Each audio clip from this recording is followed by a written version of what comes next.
Hello students, this is Kaushik Mishra and I am going to teach in this video class 10th physics first chapter electricity. Before starting this chapter, we need to understand what is the content we are going to study, will study in this chapter. सबसे पहले ये समझना होगा कि इस chapter में हम क्या क्या अभी पढ़ने वाले हैं सबसे शुरू से। तो सबसे पहला जो टॉपिक है वो हम पढ़ने वाले हैं वो है इलेक्ट्रिक चार्जेस।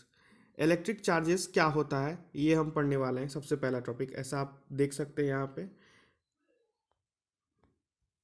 ये इलेक्ट्रिक चार्जेस पढ़ने वाले हैं। उसके बाद पढ़ने वाले हैं electric potential and potential difference, and then resistance and Ohm's law, and then factors affecting resistance. तो ये चार टॉपिक शुरू में हमें पढ़ना है। उसके बाद जो हमारा नेक्स्ट टॉपिक है कॉम्बिनेशन ऑफ रेसिस्टेंसेस, एंड उसके बाद कुछ न्यूमेरिकल्स हम बनाएंगे, and then at last heating effects of electric current. तो ये कुछ टॉपिक्स हम पढ़ने वाले हैं इस चैप्टर इलेक्ट्रिसिटी में। तो सबसे पहले स्टार्ट करते हुए इलेक्ट्रिक चार्जेस से हम शुरू करते हैं कि what is electric charges. Electric charges क्या होते हैं, इलेक्ट्रिक चार्जेस हम कैसे देख सकते हैं और क्या मेथड्स है चार्जिंग के, ये समझना ज़रूरी है इस चैप्टर इलेक्ट्रिसिटी को पढ़ने के लिए। तो सबसे पहले हम पढ़ रहे हैं व्हाट इज़ इलेक्ट्रिक चार्जेस। तो now starting from electric charges, what is electric charges. तो here you can see the definition, it is an intrinsic property of matter just like mass. जैसे कि मास को इंट्रिंसिक प्रॉपर्टी बताया जाता है। अब ये इंट्रिंसिक का मतलब क्या होता है, तो इसको समझने के लिए हम समझते हैं कि यूनिवर्स में कोई भी ऑब्जेक्ट, कोई मैसिव ऑब्जेक्ट हो यानी जिसका मास बहुत ज़्यादा हो, जो कोई बहुत बड़ा ऑब्जेक्ट हो या कोई बहुत छोटा ऑब्जेक्ट हो, या पार्टिकल हो जैसे इलेक्ट्रॉन, प्रोटॉन, न्यूट्रॉन, ये सारे बहुत स्मॉल पार्टिकल्स हैं, और अदर थिंग्स, अदर पार्टिकल्स बहुत हैवी पार्टिकल्स हैं। तो उसमें कुछ ना कुछ मास होता है। तो everything in this universe has some mass, और ये मास नेचर से मिला हुआ है, इट इज़ बाय नेचर। तो हर ऑब्जेक्ट या हर पार्टिकल के पास कुछ ना कुछ मास होता है, इसलिए मास को कहा जाता है कि मास एक इंट्रिंसिक प्रॉपर्टी है। Just in same way electric charges को भी कहा जाता है कि इलेक्ट्रिक चार्जेस भी एक इंट्रिंसिक प्रॉपर्टी है, जैसा आप देख सकते हैं डेफिनेशन से हमारे।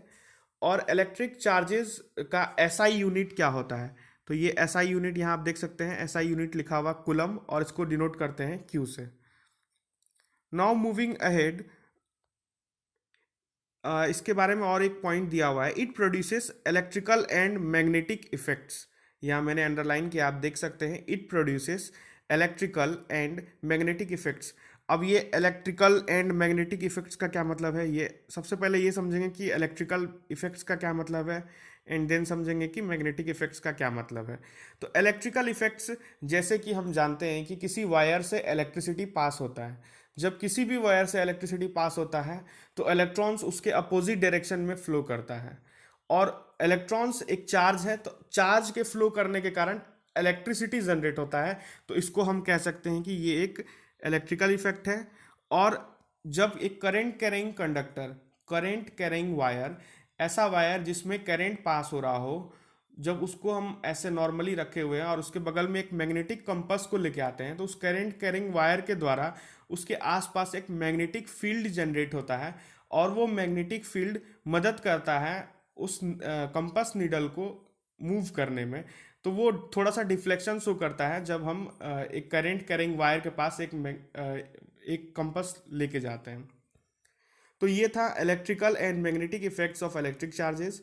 तो हमने अभी तक पढ़ा है क्या कि व्हाट इज इलेक्ट्रिक चार्जेस। तो electric charges is an intrinsic property, it is a basic or fundamental property just like mass, and its SI unit is coulomb, and it produces electrical and magnetic effects. Now moving ahead, what are the methods of charging, what are the methods of charging। तो charging के तीन तरह के methods हैं, जैसा आप यहाँ देख सकते हैं स्क्रीन पे। पहला है चार्जिंग बाय फ्रिक्शन, दूसरा है चार्जिंग बाय कंडक्शन, एंड तीसरा है चार्जिंग बाय इंडक्शन। तो ये तीन तरह के मेथड्स हैं जिससे हम चार्जिंग कर सकते हैं। अब हम इन तीनों को एक एक करके समझेंगे, देन आपको इलेक्ट्रिक चार्जेस एंड उसके कॉन्सेप्ट्स और भी ज़्यादा क्लियर होंगे।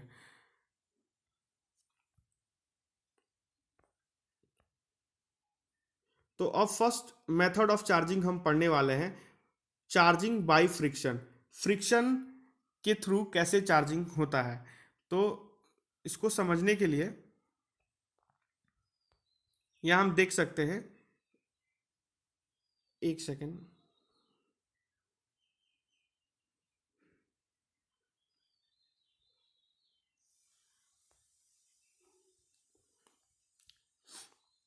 Sorry for the disturbance. Charging by friction हम पढ़ रहे हैं, चार्जिंग बाय फ्रिक्शन। तो चार्जिंग बाय फ्रिक्शन सबसे पहला मेथड है चार्ज करने का। तो ये कैसा प्रोसेस है, इसमें बताया गया है, आप देख सकते हैं ऊपर, charging by friction requires rubbing of two objects. Charging by friction requires rubbing of two object, यानी फ्रिक्शन के थ्रू अगर किसी चीज को चार्ज करना है, फ्रिक्शन के थ्रू अगर किसी चीज को चार्ज करना है तो उसमें दो ऑब्जेक्ट्स को रब करना होगा। ठीक है, जैसा कि आप एग्जांपल से देख सकते हैं, सिल्क प्लस ग्लास रॉड। जब एक सिल्क क्लॉथ को ग्लास रॉड पे रब करते हैं, यहाँ फिगर से देख सकते हैं, जब एक सिल्क क्लॉथ को ग्लास से,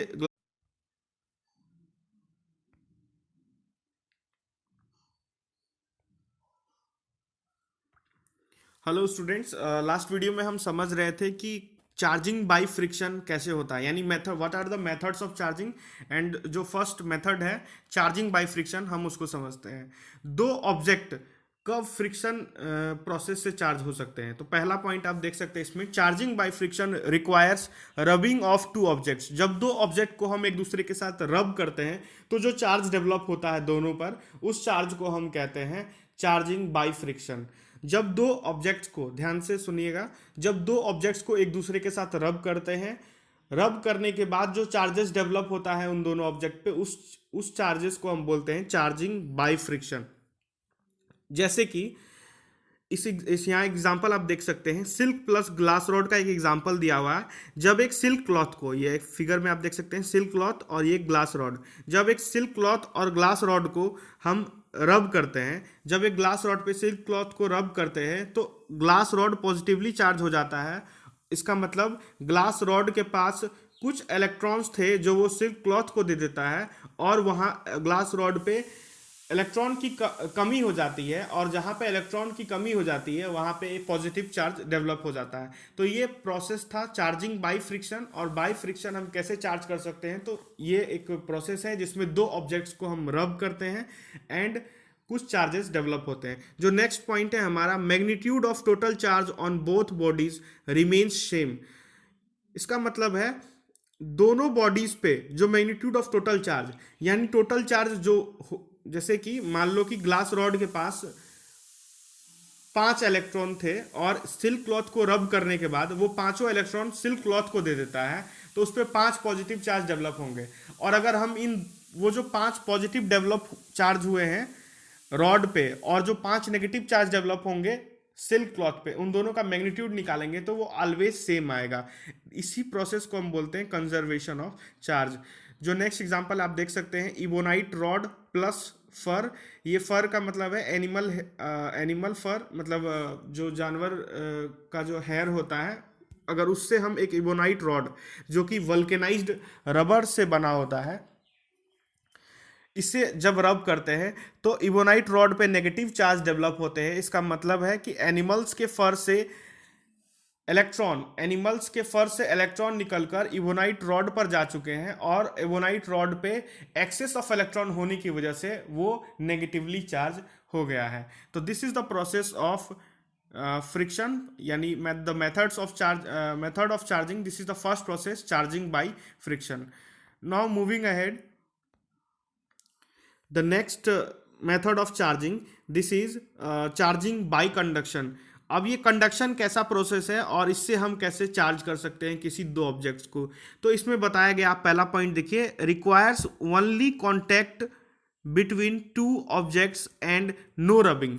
इसका मतलब इसमें दो ऑब्जेक्ट को रब करने की जरूरत नहीं है, सिर्फ दो ऑब्जेक्ट को हम जैसे ही कांटेक्ट में लेकर आएंगे, जैसे ही दो ऑब्जेक्ट्स को हम कांटेक्ट में लेकर आएंगे, वैसे ही ये चार्ज हो जाएगा। आप यहाँ पर एग्जांपल से देख सकते हैं, इबोनाइट रॉड जो वल्केनाइज्ड रबर का बना होता है प्लस मेटल, एक मेटेलिक स्फीयर है फिगर में आप देख सकते हैं, और ये एक रबर है, और इन दोनों को जैसे ही हम लोग कांटेक्ट में लेके आए तो मेटेलिक स्फीयर पे जो नेगेटिव चार्ज थे वो रबर पे आना शुरू हो गए हैं, और उसके बाद जब उसको सेपरेट किया हमने तो हमने देखा कि दोनों ओर नेगेटिव चार्जेस डेवलप हो गए हैं। तो इस प्रोसेस में ये आप देख सकते हैं कि इसमें रबिंग की ज़रूरत नहीं पड़ती है, इसमें सिर्फ दो ऑब्जेक्ट को कांटेक्ट में लाना होता है। तो this is the process of charging by conduction. It requires only contact between two objects and no rubbing. The next point is the conductors will be charge with the same sign.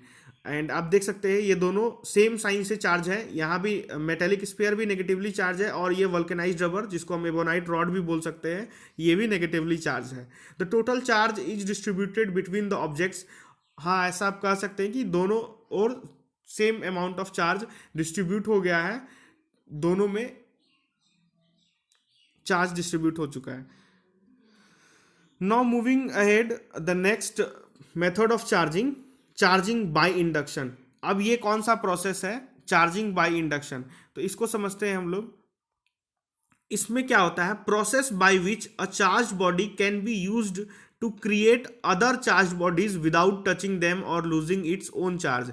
ये एक ऐसा process है जिसमें एक charge body को use करते हैं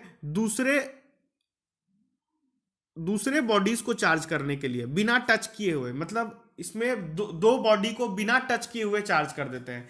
जैसे कि आप एग्जांपल से ही देख सकते हैं फिगर ए बी में दो मेटेलिक स्फीयर, फिगर ए में दो मेटेलिक स्फीयर है ए और बी, और फिगर बी में आप देख रहे हैं हम एक रॉड जो पॉजिटिवली चार्ज है इसको हम ए और बी जो दोनों कांटेक्ट में है उसके कांटेक्ट में लेकर जा रहे हैं। इस फिगर में आप देख सकते हैं फिगर बी में एक पॉजिटिवली चार्ज, ये एक देख रहे हैं आप रॉड है यहाँ पर, और ये दो ए बी जो मेटेलिक स्फीयर पहले से कांटेक्ट में, इसके पास जैसे हम पॉजिटिवली चार्ज रॉड लेकर जाते हैं, ए पे नेगेटिव चार्जेस डेवलप हो गए हैं, बी पे पॉजिटिव चार्जेस डेवलप हो गए हैं, और आप देख सकते हैं कि ये दोनों अभी तक ये रॉड ए या बी किसी के कांटेक्ट में अभी तक नहीं आया है। उसके बाद ए और बी दोनों को अलग कर देने पे ये ए पूरी तरह नेगेटिवली चार्ज हो चुका है और बी पूरी तरह पॉजिटिवली चार्ज हो चुका है, और ये रॉड पॉजिटिव चार्ज था। इसका मतलब देखो आप कि ये जो रॉड हम ए और बी जब कांटेक्ट में था उसके पास लेकर आए बिना टच किए, ये दोनों एक ए नेगेटिव चार्ज हो गया, बी पॉजिटिव चार्ज हो गया। तो आप देख सकते हैं इस प्रोसेस में हमने कहीं भी किसी ऑब्जेक्ट को टच नहीं किया। तो this charging by induction is a process जिसमें हम बिना ऑब्जेक्ट को टच किए चार्ज कर सकते हैं। Now the next point in this is by conduction the charge developed will always be opposite to charge on stimulating body। हाँ, ये आप देख सकते हैं नेक्स्ट इस पॉइंट में कि A जो है वो नेगेटिव चार्ज हुआ है, B जो है पॉजिटिव चार्ज हुआ है। तो ये बताया गया है कि जब भी इंडक्शन का प्रोसेस होता है तो जो चार्ज डेवलप होता है वो ऑलवेज अपोजिट होगा to charge on stimulating body. जो दो बॉडी कांटेक्ट में थे उन दोनों बॉडी पे, ये जो ए बी जो कांटेक्ट में थे इन दोनों बॉडी पे जो चार्ज डेवलप हुआ है वो ऑलवेज अपोजिट नेचर का चार्ज डेवलप होगा। तो this was the process of induction, this is the process of charging by induction. Thank you for in this module, and we will be discussing about electric potential and potential difference in the next module. Thank you.